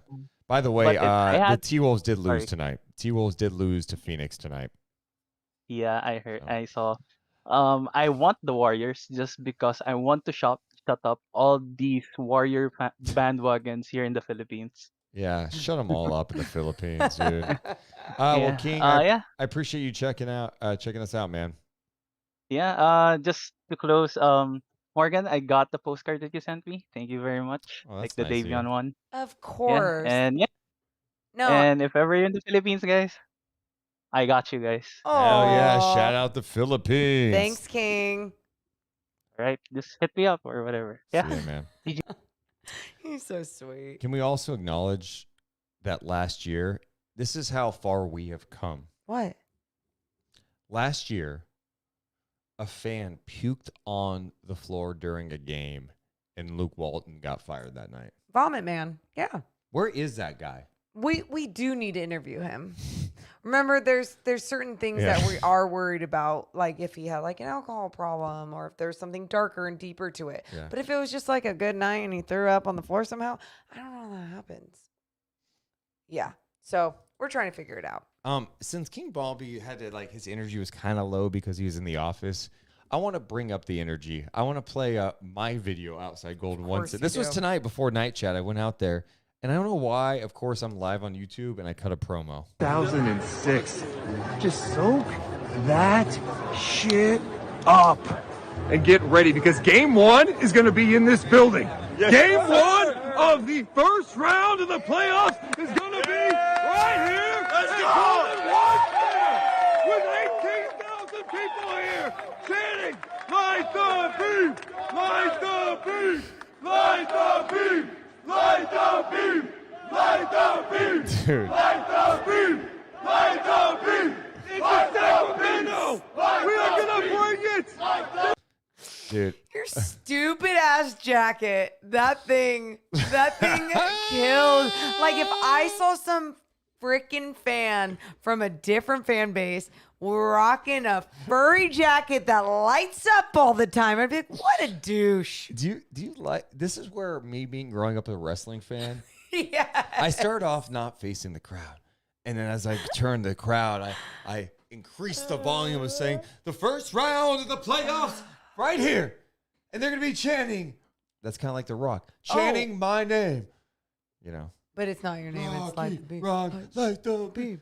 That Honestly, was great. They all bought in behind me, and it was epic to see that many people. And the way how it's enclosed in there. Yeah. It echoed. Oh, that hit. It was so loud. Yeah. No, I can't imagine. Wait, now we can talk about it since they clinch. Yeah. Do you think Doko is going to be like how Toronto did their whole, or didn't I Milwaukee don't- do that same thing? I think maybe Watch for road. party? I think for road games, they'll probably open up Golden One Center. Maybe have some activations outside. I think during home games, you can't do that because people have to get out of the game. Ooh, okay. But I do have an idea for home games. What's your idea? I would take over Capitol Park. The lawn in between the Tower Bridge and the Capitol. Shit, TV yeah. screen, boom, boom, Yes. boom. Ton of space where they have a lot Oh of my beer God, like fests and Tower shit. Bridge, basically. Like, Yeah. oh, Yep. my God. Yep. Sacramento Yep. is so cool. Yes, that would be amazing. Thanks to our buddy Sean Stanfield here in the building. By the way, Sean Stanfield, who brings you tonight's edition of Night Chat, he's in the chat. This guy, if you have questions about buying a house or refinancing, can be your guy. Not only is he from Sacramento. No, this guy is here at the moment. It's almost 1 o'clock in the morning, and he's hanging out here with all of you because he is a Kings fan. He's a local product, and he can help you buy a house. Can I afford to buy a house? Ask Sean. Ask Sean. Should I refinance right now? Just ask him right now. Rate.com/Sean Stanfield. Go to rate.com slash I'm slosh. Sean Stanfield. He can help you out. You can also call or text him. 916-276-7563. That's 916-276-7563. He has helped many of our podcast listeners whether it's buying a house, refinancing. So hit them up. Rate.com/Sean Stanfield. Equal housing lender, subject to credit approval. NMLS ID number 349707. Company NMLS ID number 2611. NMLS Consumer Access Tower. Thank you so much to our friends at Guaranteed. Guaranteed. Also, we have the longest promo ever. Oh, yeah. I was going to cut it off at the end of March. Well, it's still up, Morgan. Yeah, end of March. If you go to deuceandmo.com, click on merch. If you use promo code, thank you, you get 20% off your order. We've got hoodies, t-shirts, stickers, and more. We've got our old stuff, our Deuce and Mo NWO style. We got a Deuce and Mo Tower Records edition, night chats, hoodies, and crew necks. Oh, so much. And a new logo, too. It's all at deuceandmo.com. Click on merch. Use promo code thank you. You'll save 20% off. Appreciate your guys' support. We might have a little playoff merch item coming soon. Yeah. So keep an eye out. Yeah, thank you. What? Sorry, I'm excited for that. I'm excited. Yeah, thank you.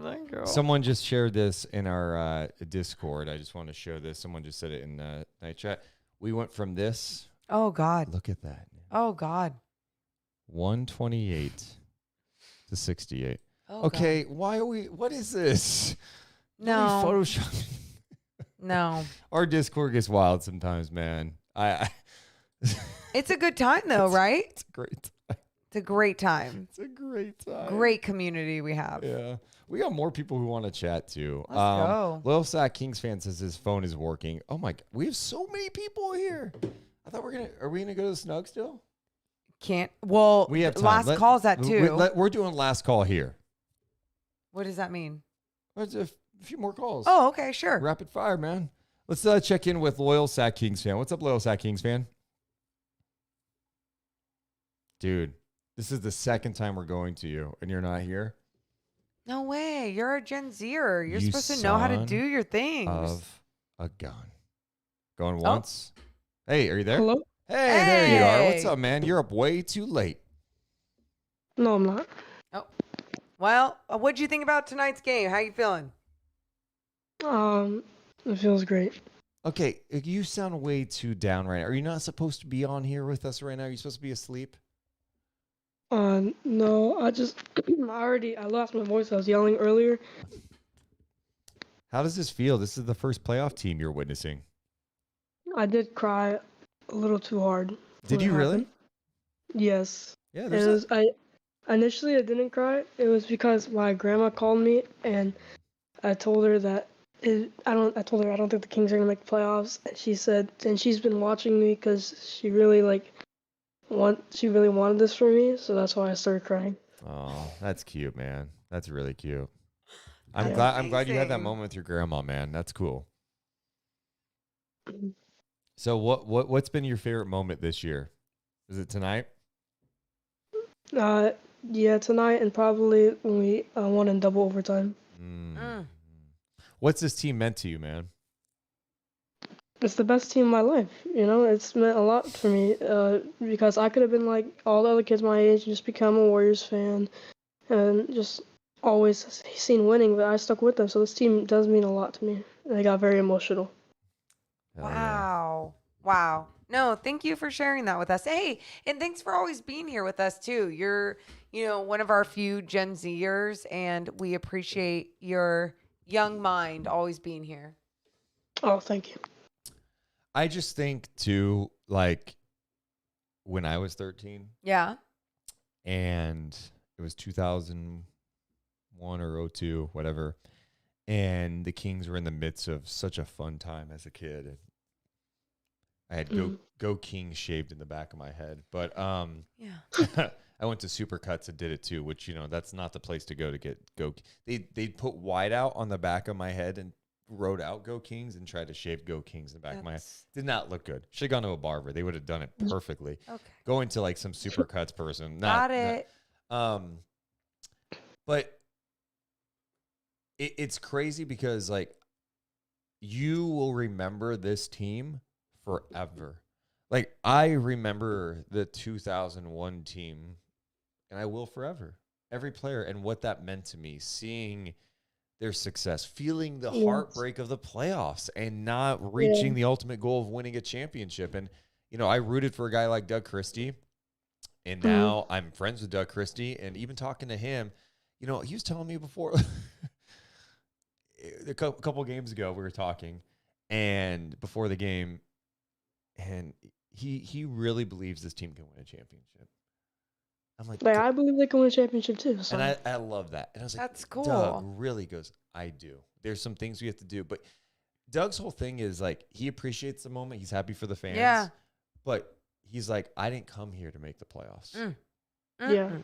His business is to win a championship. Love it. Why not win a championship? Why not? No, but to hear that, and for me as a kid who grew up in Sacramento to be like, I rooted for this guy now, like he's here and he's a part of things, and for him to be a part of this team is so cool. But my whole point to this is that team I have such a deep connection with, and I will forever have that connection with. And for you to get this moment to connect with a team that's fun, that became the team that broke the drought, and they didn't just break the drought by limping in as an 8th seed. They're a number 3 seed right now. Amazing. You'll never Best in the Pacific. And I just enjoy this moment, man. Enjoy it. I will. Appreciate you, man. All right. Thanks, guys. See ya. That's just cool, man. Such a cutie. I shared this on social media tonight amongst like 8 billion things. I went a little crazy tonight. I mean, didn't But we all? I've had I found this. This is my ticket stub from the last Kings playoff game I was at. Oh, that was yours? Well, Someone else? Yeah. Yeah. This was May 5th, 2006. I sat section 216, row R. It's near the top. Ticket was $47.50 at the time. I found this during the pandemic when I'm going through all this stuff. And I was a senior in high school, and I was able to go to this game because I saved money for my job at KFC. And I'll never forget that moment because you're looking down, seeing the Kings season come to an end in that game. And you're like, this is Rick Adelman's final game. You just saw the vibes. You knew that this was the end of an era. But you didn't know at that moment that that was going to be the last playoff game for 17 years. 17 years. That's 2006, dude. That is 2006. Crazy. The point is like you do enjoy the small victories, and I don't think this is a small victory at all. I guess my point is, you see some people on social media go, "You're getting so excited for the playoffs." Ugh, the playoffs. It's just the playoffs, and I go, you know what, man? Getting back means the world, and it doesn't mean you're satisfied. But I think we can all reflect tonight and on this season go, damn, we did it. And it's not a championship, and we know they're going to be heartbreak down the stretch. They're going to lose playoff games. It's going to suck at times. But this moment tonight, you just need to live in it for this moment and just soak it up. It exceeded all of my expectations of what this season was going to be. And I say that because you think about all the years that this organization was like, hey, let's get Rondo and Rudy Gay and limp into the playoffs. Can we do that? It was always, let's put a Band-Aid on it. Let's put a Band-Aid on it. It was never, let's have a future and sustainable success. And I think that's also why, I mean, not only us, but everyone else out there as true basketball fans, you feel that. You feel the real connection to this squad as a legit basketball team in this league, not just like limping on in there. What a night. What a night. Anonymous, is that your name? Anonymous? What's up, dude? Yeah. What's up, man? How are you? Oh, good. What's going on, man? Oh, I'm just excited. Yeah? How you guys doing? Hell yeah. How you feel? Yeah. Hell yeah. Here. What's going on, dude? What's on your mind? Man, I'm just excited. It's been a long time. I was starting high school the last time that we were in this position. Wow. Isn't that wild? It's so wild. We seen some bad teams. Did you cry tonight?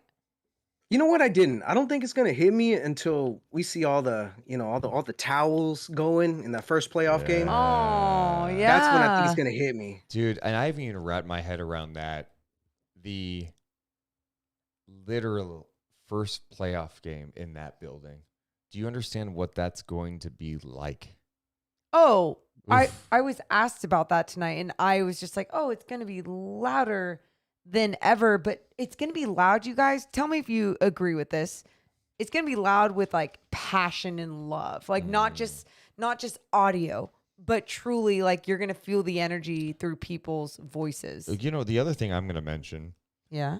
How about the game on Sunday against the Spurs? Woo! What's that moment going to be like? I got the chills right now just thinking about it. The first home game since they clinched. You know, Yeah. like there's all these different milestones. You know, they have one more game in Portland before they take on the Spurs coming up on Sunday. That's going to be a special moment too. Just that first game back. I mean, someone mentioned this today, tweeted me this, like, do you think people are going to go to the airport and greet them when they get back from Portland late Friday night, Saturday morning? Wow. Yeah. I mean, that's what they used to do back in the day. So Why not? Why Why not?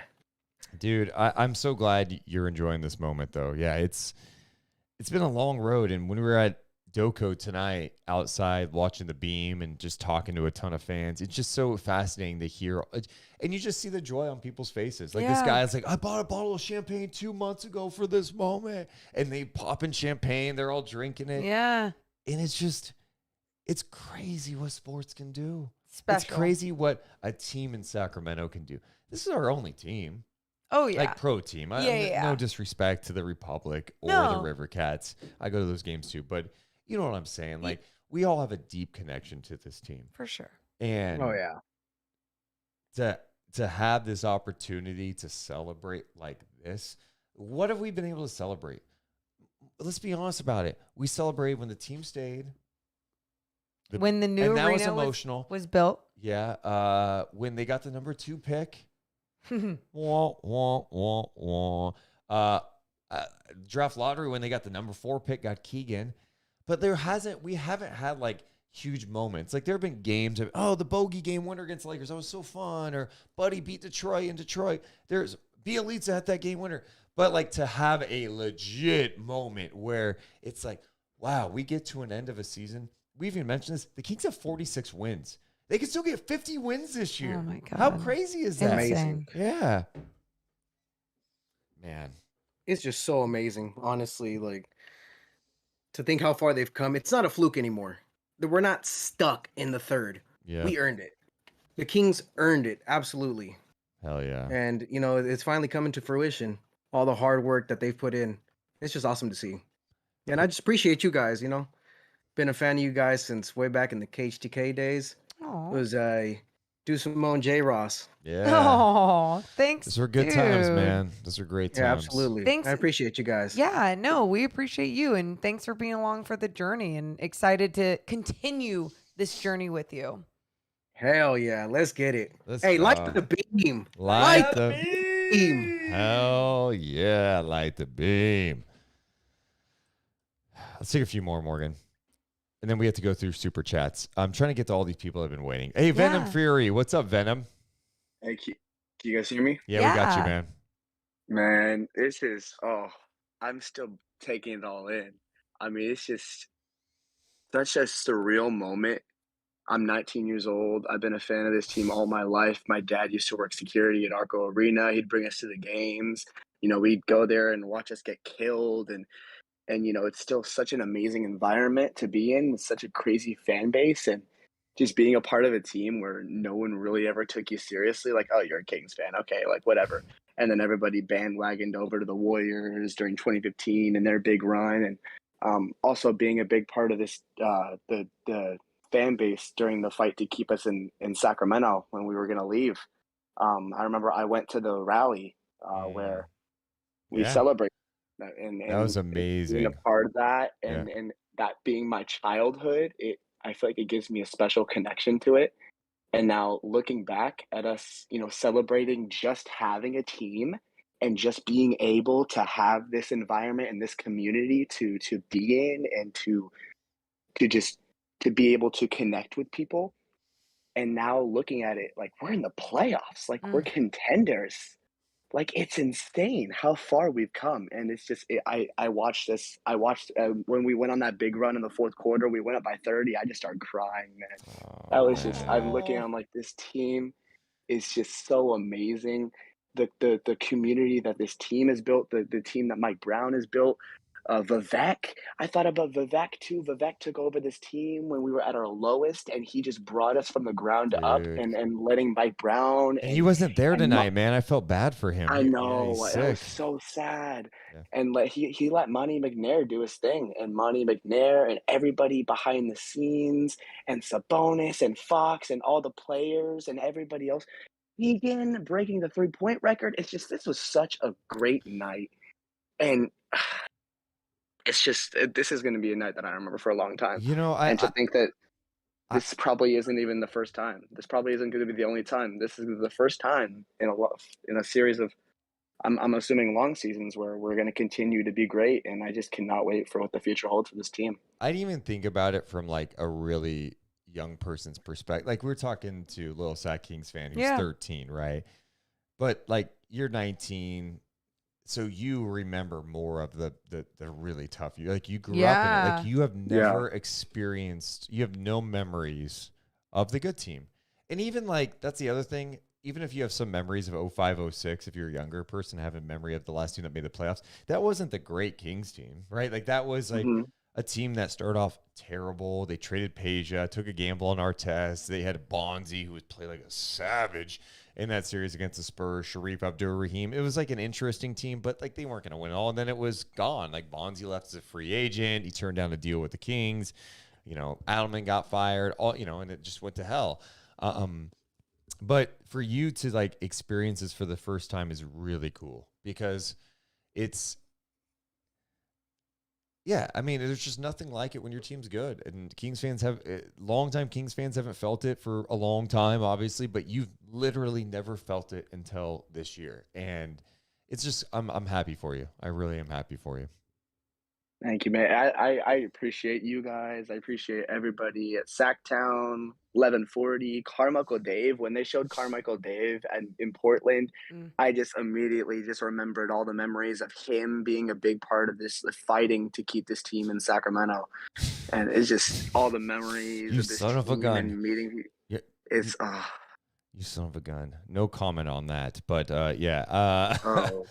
but yes, a lot of keep celebrating a the lot good. of fans. Yeah. Well, who it's thousands really of fans, about, who it's actually we're about. definitely yes. a part of the process. Yes. But yes. Mhm. But I'm happy. I'm happy for you, man. All right, guys. All You right. guys have a great night. Get some sleep if you guys can. I know it's going to be hard coming down from this. But Light the beam, baby. and you know what's crazy? We're just getting started. We still got the whole entire playoffs ahead of us. It's insane to see what this team's going to be capable of. I'm so excited to see what Mike Brown's able to get out of these guys. I know Mike Brown's playoff experience is going to be a very, very big part of how we're able to compete. I think some people are counting us out, so I'm excited to see if we can turn. Keep some doing heads it. and Keep counting them out, right? Yeah, right. You know, we work best under pressure. We work best when they think that we can't do it. All right, man. We'll talk to you soon, all right? See you guys. All right, appreciate it. Thank you. Take a few more before we wrap up here. What's up, Just Chillax? Hey, long time no talk. I know, Hope man. How guys you are feeling doing tonight? Hey. Man, I am freaking exhausted. It's last semester of college, and I've just been getting everything done. And then I'm like, at least it's so weird being a 49ers, Giants, and Kings fan, and it's gone from like, oh, the Giants are the good team. Oh, the Niners are the good team. And the Niners lose this year, and I'm like, oh, at least I've got the Kings, and I've never been able to see that. Yeah. It's real nice. What have you enjoyed most about this season? Just reflecting the whole way, because I haven't been a fan as long as many people have. I really started following the Kings back in 2014, 2015 is when I started getting into basketball. And I was like, I'm not going to cheer for the Warriors. I'm not going to cheer for the team that's winning. I'm going to cheer for the Kings because they're going to make the playoffs in a year now because they've missed it so many times. And then it was year after year after year. And I'm like, oh, man, I can't even imagine for the people that have been here the whole time. And just because I remember being so excited when Fox was drafted and being like, we got our guy now. And I started getting worried up till the trade deadline last year of like, maybe Fox wasn't the guy. Maybe he's going to get traded, and keeping him around, keeping HB around, and then building the team around basically those two were the only ones that we really had from the Vlade days that are still a solid part of the rotation. And now they're helping lead this team to one of the most incredible seasons in basketball history, just in terms of how quickly it all turned around from nothing to something. It's Basketball awesome. history. I love it. But not necessarily the best season by a I team, know what but you're just saying. an incredible season in the broad scope. It's been really fun. You're so right, man. There aren't many stories like this. It's like No, the there's Mariners no last story year like this. and the Kings like this. No, and there's no NBA. There's not a lot of sports teams that have been around for 38 seasons in the city and are celebrating just their 11th playoff appearance. This is only the 9th time in 38 years that the Kings have been above 500 in a season. This is a big deal. So, yeah. Dude, I'm glad you're enjoying it, man. Yeah, and before I go to bed and take a nap, basically before I wake up for school the next morning, do you guys have the clip of Gary Gerald's call at the end where he's talking about like the Oasis and finally reaching it? Because I can't find that anywhere. We did. I actually shared it on social media, and I could play it in 3, in 2, and 1. Dellavedova holding it.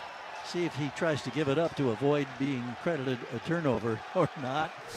He's just going to hold it, and the buzzer sounds to shot clock violation. So the Blazers will get the ball back. We have only 12.8 seconds remaining. And Kings fans, we can see them in all areas of the arena. A lot of purple on their feet, chanting, "Light the beam." Well, in a matter of 5 seconds, it will be lit in Sacramento. The horn sounds, and for the first time in 17 years, 16 seasons of frustration, 16 years of wandering in the desert looking for that oasis, the Kings have finally found the sparkling waters, the palm trees. It's not a mirage, it's the real deal. Sacramento has clinched first round home court advantage in the playoffs that will be starting in a couple of weeks. Tonight's final score is 120-80. Love it. Ugh, Gary deserves this too, man. He does. So good. Yeah. I'm glad that he's still here and giving us the best. But I listen to the radio for almost every game now. It's just so much fun. Well, I'm glad you enjoyed it, man. And thanks for checking in. Yeah, thank you guys. Have a good night. Thank you. Peace. Love it. That call almost got you. Again, you heard the second time you heard that. And I almost got you. know. I know. Last one of the night. What's up, Who Dat? What now? Who Dat? What now? Yeah, sorry, I just had to. So and now mute you guys like I failed last time. There's a lot of pressure on you right now. Yeah, I suppose so. Calling into a show where you got over 1,000 people that are extremely excited about, a massive win. And you're going to be the last one. Oh, am I really now? Yeah. There's Bring a it. lot of pressure, dude. A lot. Well, I'll say I'm calling from Peru, and I haven't been able to see a single Kings or go to a single Kings game this season for the first time in a while.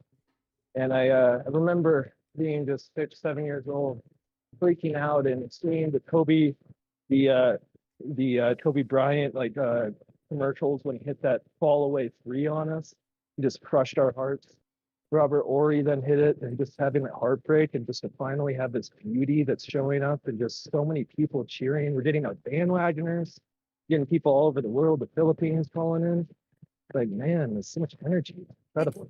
So much energy. And I'm so glad that you can feel it all over the world. And that's truly, I think, what people, even in the basketball world, in the NBA world, are feeling tonight is just excited for this fan base and excited for all of us to be able to celebrate, whether it's a small win for some markets, it's huge for the city and this market. So I'm so glad that you're here. Thanks. Yeah, I couldn't miss it. I mean, You're least, really you're cutting out a little bit. Oh, yeah, sorry. I'll finish. You guys got to go to bed anyway. So All right. good night. I'm just excited and Dude, I'm shout so out happy for Peru. you guys. Yeah, I'm happy for you, man. Thank Congratulations you. to everybody, man. Thank you. What a night. What a night. And we're going to have a ton of coverage. And I just want to also say, I want to update this real fast because you guys have been so supportive. We have reached over 11,000 subs on YouTube. Mike Brown, how's that feel? Turn the fucking death zone. Turn the fucking death zone. Dude, You guys are literally the best. we keep celebrating I know for, a small business that is just trying to grow, all the small accomplishments. This is always so huge to all of us. So thank you for all the super chats tonight, you guys. I know we couldn't get to them all, but yeah, actually, we thank should you. mention some of Okay. them. Thank you so much to Westside Kings fan donating $5. Thank you, Deuce and Mo, for being there for all these years. Dude, thank you for being here. Thank you so much for Jim for Taco donating $2. Last time Kings made the playoffs, The Rock had a hairline. That's funny. Shout out to Chase E. Appreciate you donating. Thank you so much to EJ Neer, who donated $17. Kings playoffs. Thanks for the coverage during the bad and now the good. Light the effing beam. Thank you. Brooke became a member for 6 months. Thanks so much to Jake for donating $5. Hey, Blake, thank you for the $10. Balance out the beams. Let's effing go. Steve says, we did it, donating $10. Thank you. Swagman's been a member for 9 months. Same with Toby B. He's been a member for 10. Thank you so much to Toby for donating $2. No more Kangs. The curse is broken. Jessica, thank you so much. $2 saying playoff beam. Nathan J, you're the man. $2. Make me cream, make me beam. Okay. I'm not reading that. I'm not reading that one. Tina, thank you so much for resubscribing. Forrest Lee, he's been a member for 9 months. Wow. Amazing for donating too. Thank you guys so much. Thank you. We're gonna have awesome playoff coverage.